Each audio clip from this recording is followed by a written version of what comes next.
of course, 22 Hebrew letters, but there are certain letters which are written large and certain letters which are written small.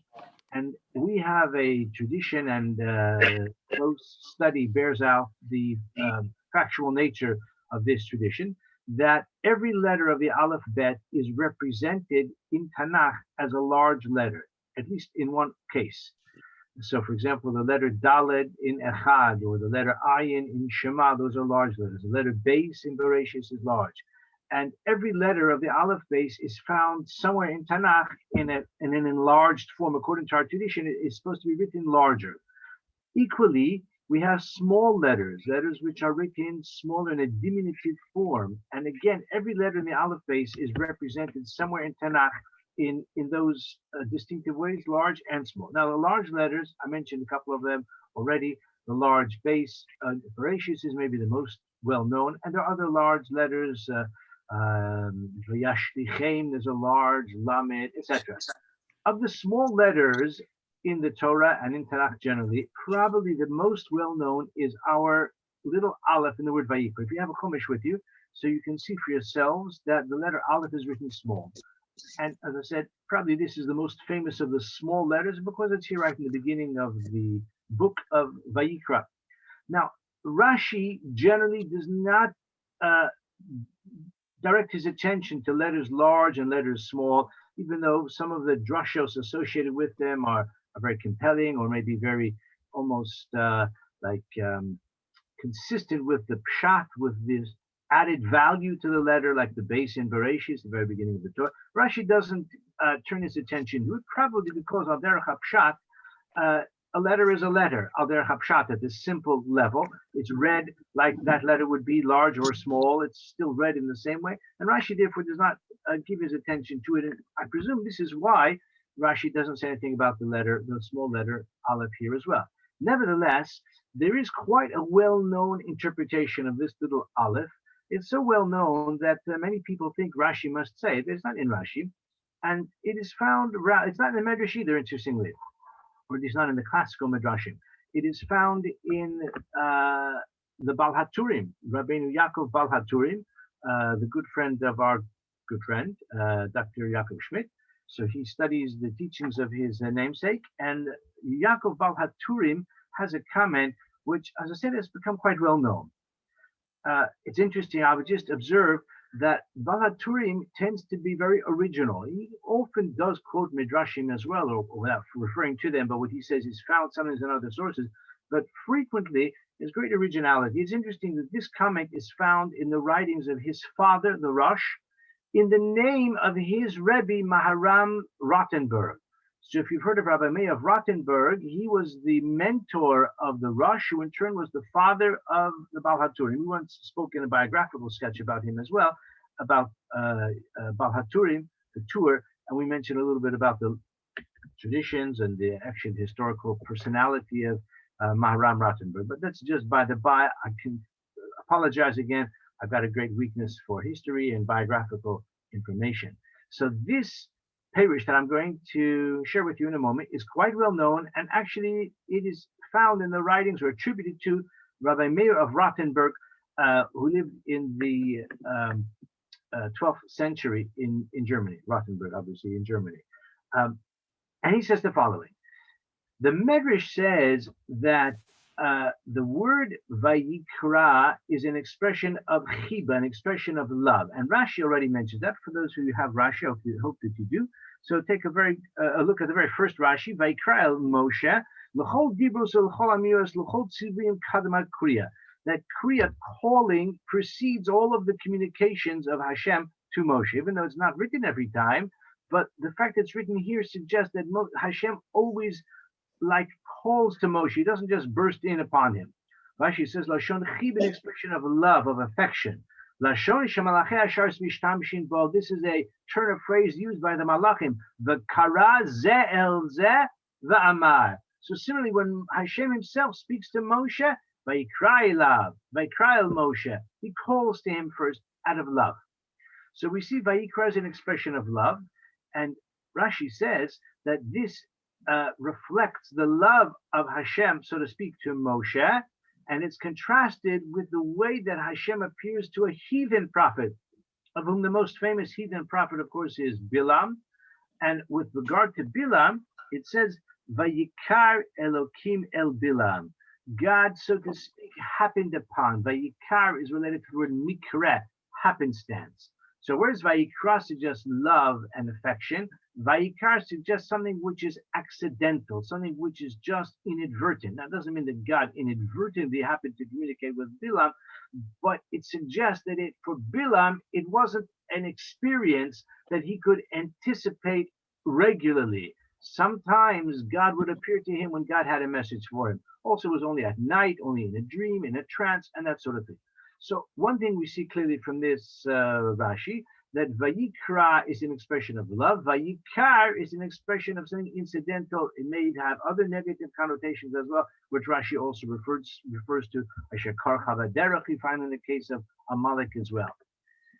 This is the background. Maharam Rottenberg, and we find it in the Balatrim as well, says that Moshe wasn't comfortable in his great humility. Moshe didn't like the idea that Hashem instructed him, write Vayikra el Moshe, because of the reason that we said, affection, love, an expression that's found by the Malachim in the case of the ministering angels. Moshe felt unworthy. Moshe thought, you know what, I'm going to write Vayikar el Moshe. It happened that God communicated with me. It's unbecoming for me to say of myself that God called to me here at the very beginning of the third book of the Torah, Moshe in his great humility. Hashem said, look, my friend, I'm telling you what to write. Write Vayikra. So they compromise. And Moshe wrote the little Aleph. He wrote the Aleph small, as if to say, I'll write the Aleph because I've been instructed to do so, but I'm doing it reluctantly, or maybe even I'm doing it under protest. This is the beautiful parish of Balatrim, as I keep saying, is quite well known. I was fascinated to find that Rabbi Yonatan Eibeschutz has a very different approach. He agrees that Vayikra is an expression of love. Vayikar is an expression of like relative rebuke, but he takes it in a completely different point of view. He says Hashem was rebuking Moshe. Hashem deliberately wrote the Aleph small. In other words, it wasn't, so to speak, Moshe's insistence or Moshe's preference in accordance with this thought of the Baal HaTurim, but rather Hashem said, Vayikra, but write the Aleph small. Why? So what's the symbolism of the word Aleph? So obviously Aleph is the first letter of the Hebrew language, of the alphabet. Just like Alpha is this first letter in the Greek alphabet. But the word Alpha implies something strong, powerful, the leadership, the alpha male, or in modern Hebrew, Aluf, even in biblical Rashi, Aluf is a general or a warlord. Possibly we find the descendants of Esav are called Aluf. The word Aluf connotes power, primacy, the first one. So we find the word Aluf also means an ox, O-X.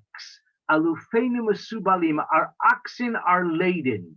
Because on the farm, the ox is the most powerful domesticated animal, very important, very valuable, very useful, very functional animal, very strong animal. And maybe this is why the word aluf also means an ox. It's not just speculation. We find in the Tanakh itself, the word aluf is used for an ox. Like I said in Tehillim, I'll tell you the reference. If you're curious, you can find it in Tehillim 144, verse 4. Alufeinu mesubalim. So according to that, if the letter Aleph or the word Aleph hints to an ox, so the little Aleph, the diminutive Aleph, of course, hints to a little ox, which is an egel, This is a remez to the egel hazahab, the chet ha'egel. Hashem is rebuking Moshe for his role in the chet ha'egel. And you say, what does Moshe have to do with it? Aaron is complicit in the chet ha'egel, not Moshe. Hashem on Har Sinai said to Moshe, Raid kishiches amcha. Go down because your nation, your people have become corrupted. Rashi says, Raid migidulascha, go down, descend from your prominence, from your eminence, because your greatness. Rashi says, Hashem said to Moshe, I only gave you your stature. Okay, Moshe earned it, no doubt, but you only achieved the exalted stature that you have for the sake of the Jewish people. If the Jewish people are unworthy, then Moshe, you can't stay up here on Har Sinai, raid, go down, kishiches amcha. So you say, yeah, but why is Moshe responsible for what they did? Because Rashi also says, shiches amcha refers to the Erev Rav. Or maybe Rashi actually may not say that. I'm not certain if Rashi says it. Don't look it up. The Rashi Kisisa, because Rashi said, because the primary cause of the Chet HaEgel, although the Jewish people collectively were complicit in it, but the movers, the primary movers were the Erev Rav, the mixed multitude. They're the ones who said, Eile Elohecha Yisrael. These are your gods, O Israel. So who's speaking? The answer is it was the mixed multitude, the opportunists. The many, we don't know how many there were. I mean, they're called Erev Rav. Many, we don't know whether their numbers were thousands or maybe or hundreds or even more. We don't really know. The Torah doesn't say. But it was a substantial, significant number who intermingled with the Jewish people, who joined the Jewish people when they were leaving. They were opportunists who wanted to side with the winner. And Moshe wanted to take them. And Hashem said, I don't think it's a great idea. But Moshe wanted them. So Hashem said to Moshe, if you want to take them, if you want to let them come along, not just for the ride, but to seize the opportunity to leave Egypt and maybe to become attached to the Jewish people, go for it. But they were a source of grief, the Klal Yisrael. He even quotes the famous Gemara in Kedushin Daf Ayin, Kashim Gerim li Yisrael, that converts can be deleterious to the Jewish people because they're not always exemplary in their devotion. Sometimes they are. Sometimes they can be a source of inspiration, but sometimes just the opposite. And experience has demonstrated the truth of that observation. Says Yonatan Eibeschutz, it's because Moshe's complicity in the Chet HaEgel, because it was he who brought along with Klal Yisrael these Erev Rav, and they were the ones who were responsible for prodding the Jewish people who went along with the nefarious or the tragic plan, the Chet HaEgel, and therefore Hashem says here, Vayikra el Moshe, the little Aleph hints to Moshe's complicity. What does a Chet HaEgel have to do with Vayikra? Has a lot to do with it, my friends, because we find later on that the whole reason for the sacrificial system, the whole reason for the existence of the Mishkan itself is a result of the Chet HaEgel.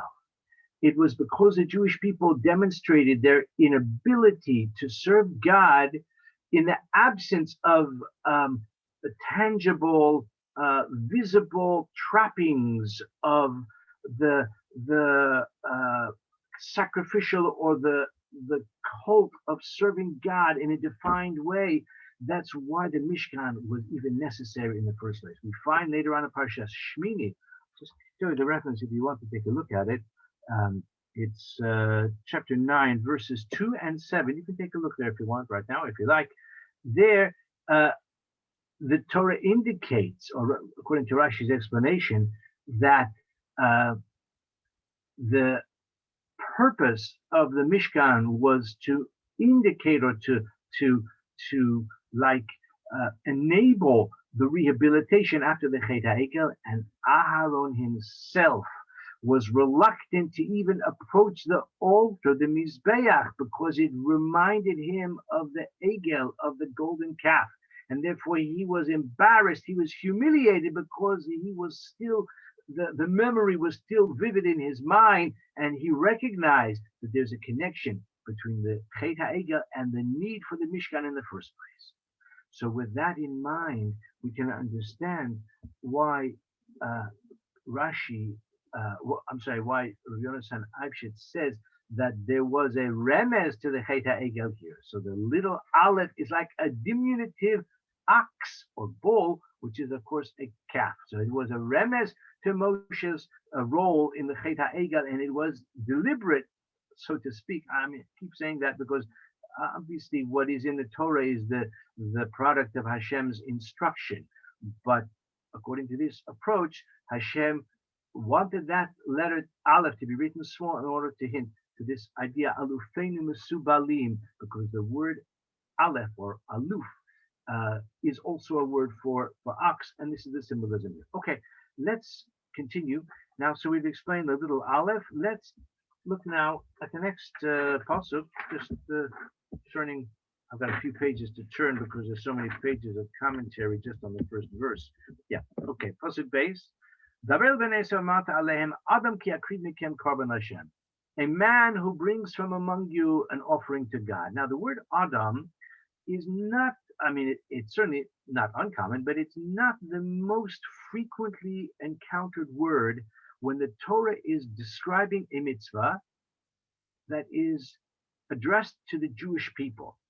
Obviously, the word Adam includes Jewish people as well, but it is, of course, at the same time, a very universal term that includes all Bnei Adam, all of mankind. And it's true, actually, that even those who are not Jewish can also bring a korban, or the korban can be offered on their behalf. That is true. Rashi has a different explanation of why it says Adam ki akriv, because just as Adam did not take anything that did not belong to him, he was not at risk of theft or taking something that was not his own property because the world was at his feet. Similarly, you should also bring a korban only from that which belongs to you, not from something which is ill-gotten gain or whatever the case may be. Of course, if the Torah had said ish, then we might think it means a man and not a woman. Even though the word ish is not necessarily used to exclude a woman, but one might have thought that. But the Torah could have said ish o isha, a man or a woman, and we do find that very often as well. Ish o isha ki afilin dor, a man or a woman who takes the vow of the Nazarite. Often we do find ish o isha. The Torah could have said it here. Ish o isha, mikem, etc. But it says Adam. So Rabbi Yonatan Eibeschutz has a novel explanation or interpretation of the word Adam. He observes that the word Adam has the gematria of 45, the same gematria as Ma. Adam is Mem He. It's not difficult to calculate that. Aleph is 1, Dalet is 4, then it's 40, 45 altogether. Ma. So he says the Torah uses the word Adam here in order to hint to the idea of Ma, because at the end of a person's life, when he stands before the heavenly throne, they ask him in Shamaim, Ma asakta, ma lamadata, ma pilpalta. What did you do? What did you achieve? What did you learn? What did you teach? What was your life? The word Ma actually encapsulates the essence of man and the odyssey of man in his sojourn in this world. That's what they ask him. Ma, they've got a lot of questions for him in the next world. He adds that the person will respond with humility and with recognizing his own inadequacy. And he'll say, Ma nachnu mechayenu mechasdenu. As we say in the tefillah, for those who say the early morning prayers, I hope that you do, certainly the men should. And this, he says, is found in the Zohar, where a person responds by saying, what am I? What worthiness have I achieved? What merit, what kindness can I claim is in my credit account? But rather, in humility and recognizing his own inadequacy, he responds in a sort of parallel or in a sort of mirror image way. So the word Ma actually encapsulates the essence of man, and that is the gematria of Adam. I think it's a very beautiful thought. I would just like to add, maybe, and of course the word ma is very common. You can find it in many contexts, and possibly interpret this observation in a variety of ways. But of course, we have also the pasuk in Tehillim, the same actually chapter of Tehillim that I mentioned earlier, 144, verse 13. Ma adam v'techashvehu v'nadosh ma adam v'tidaehu. What is man that you know him, that you recognize him, that you relate to him? V'nanosh v'techashvehu, or the son of man, that he is worthy of your contemplation. This is what David HaMelech says in addressing Hashem. So ma adam v'tidaehu, what is man? But Adam ki yakriv miken, a man of you who comes close to God, who looks for ways and who seeks to draw near to God. Now, how offering an animal sacrifice accomplishes that, maybe we'll have to discuss a different time, but that is the context, that is the aspiration of the one who brings the cardam. Adam ki yakriv. This is the ma, this is the essence of man himself. In other words, the Torah here is hinting to self-contemplation or introspection.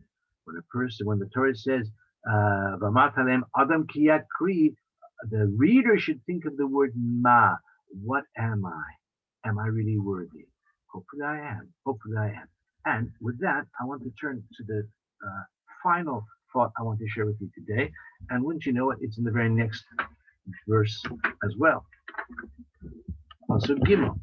Im ola korbano mina bakar zachar temin yakrivenu. If the offering that this man or woman would like to bring, proposes to bring, is a korban ola. Now, the korban ola is an all burnt offering. The word ola means to ascend. It's sometimes translated as an ascent offering. It's called ascent because the korban, the offering, the animal, the sacrifice, is entirely consumed on the altar. Most of the sacrifice, in fact, all of them, other than the korban ola, are consumed partly by the fire, but other parts of the sacrifice are eaten by the kohanim or by the person who offers it, or by his family or friends. By the way, they would korban shlamim would normally be a party. He or she would invite family and friends to eat the korban shlamim together. But the korban ola is consumed not even by the kohanim, but entirely on the altar. Im ola karbano mina bakar, if he brings it from the bakar means cattle, from the herd, a bovine. Rabbi Yonatan Eibeschutz, however, has what I think is a very beautiful drash. He says the word bakar is related to the word, it's not really related in terms of its meaning, but the sound is evocative of the word bikur. Bikur, now bikur means to visit, but has another meaning as well. The word bikur is assessment or critique. Bikur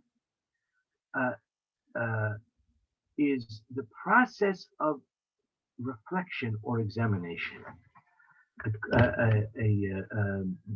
says bakoret tihiyeh, we find, which means to analyze, to assess, to evaluate, to critique. Im ola karbano, if he aspires to ascend, a man who wants to improve himself, he can only do it with bikur, with self-evaluation, with self-critique. He can only do it by assessing himself, analyzing himself, acknowledging his weaknesses, even if it's not wrongdoing, areas where he can do better. He wants to be a Baal Aliyah. He wants to ascend. Im ola karbano mina bakar. He has to engage in this process of introspection. To me, this is a reminder, a compelling reminder of the teachings of Rabbi Yisrael Salanter, the great founder of the Musar movement. Rabbi Yisrael Salanter was a great early student of the subconscious. In fact, doctoral dissertations have been written on the way in which Rabbi Yisrael Salant, who died approximately 1885, approximately, in which he preceded or rather anticipated Sigmund Freud in a number of ways. He was a student of the subconscious human motivation and understanding the complexities of the human soul, by which I mean not only in the metaphysical sense, but in the psychological sense as well, in the emotional sense, in the sense of self-improvement. Says Rabbi Yisrael Salanter, who was the father of the Musar movement, he said that it's possible for a person to serve Hashem in a basic way, in a sort of fundamental way. He can serve God at a level that possibly represents an even keel without the study of Musar. It is possible, but it may not be likely, but it's possible. However, for a person to ascend, for a person to improve, for a person to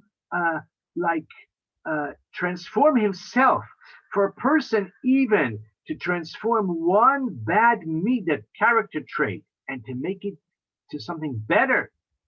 If a person seeks to acknowledge and confront and to recognize a failing and to improve upon it, if a person is prone to anger and he wants to become forbearing, if a person is prone to arrogance and he wants to acquire humility, if a person is prone to niggardliness and he wants to acquire the quality of charity and philanthropy, if he wants to change himself, if a person is prone to anger and he wants to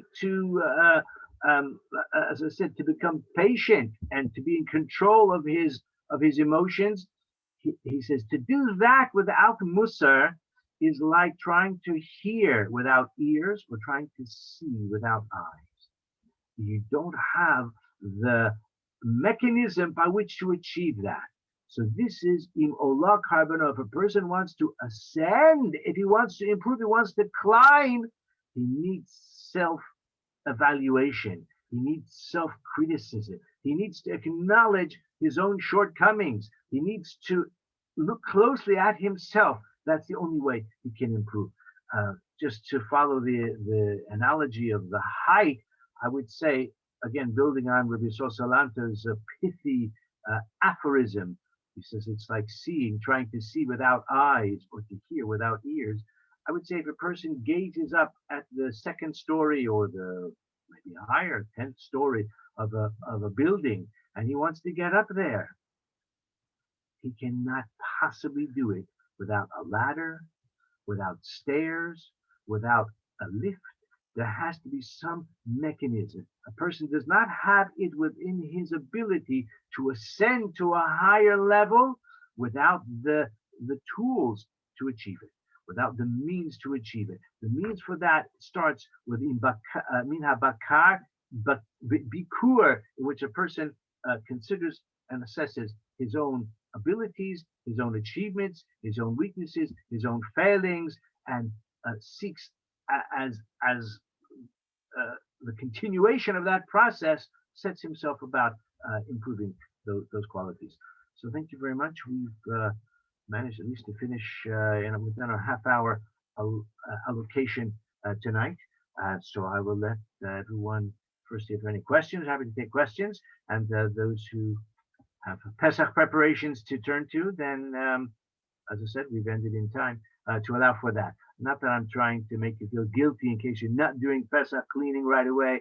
I'm sure you have other very worthwhile activities as well. If there are any questions or comments, I might think maybe we'll just summarize. So we spoke about the little Aleph, and we said that the Baal HaTurim has a famous interpretation that Moshe was reluctant to write the Aleph because he wanted just to write Vayikra, and Hashem insisted write the Aleph, and Moshe wrote it small, sort of to indicate his reluctance. But we saw Rabbi Yonatan Eibeschutz, we said tonight, that's a completely different approach in which he says that the small Aleph alludes to a small bull or a small ox, which is of course a calf. And Hashem was rebuking Moshe because Moshe's insistence on taking with him the Erev Rav, the mixed multitude, the opportunists, those who just wanted to side with the winner, that actually were not prepared to give up their idolatrous ways, they were responsible for the Chet HaEgel, and therefore, when Hashem is telling Moshe about the sacrificial system, it was only necessary because of the Chet HaEgel. That's the first thing we said. Then we mentioned about Adam. Adam is gematria Ma. It's the essence of a person. What are you? After 120 years, a person will be asked, what did you do? What did you achieve? What did you learn? What did you teach? What uh, contribution to the betterment of the world do you have to your credit? And this is the Ma, the essence of man. And maybe the most, to me, the most inspiring part of it is Ma Adam Vatidaya. What is man that you know him? And yet God does know man and elevate him to the level just below the angels. And finally, Im Olah Karbanomin Habakar. The person aspires to ascend to achievement, to reach a higher level. It has to begin with bikur. It has to begin with assessment of where I am, an honest assessment. As I say, self-criticism is not always easy, doesn't always come naturally, but it has to be the basis and is the beginning of that process of self-improvement. Okay, enough from me. Thank you. Thank you for joining us tonight. Laila Tov, Shabbat Shalom L'Kulam. By the way, next week is next Thursday night is Leil B'dikas Chametz, so we're not going to be in session. And the following Thursday night on Chol HaMoed, we are in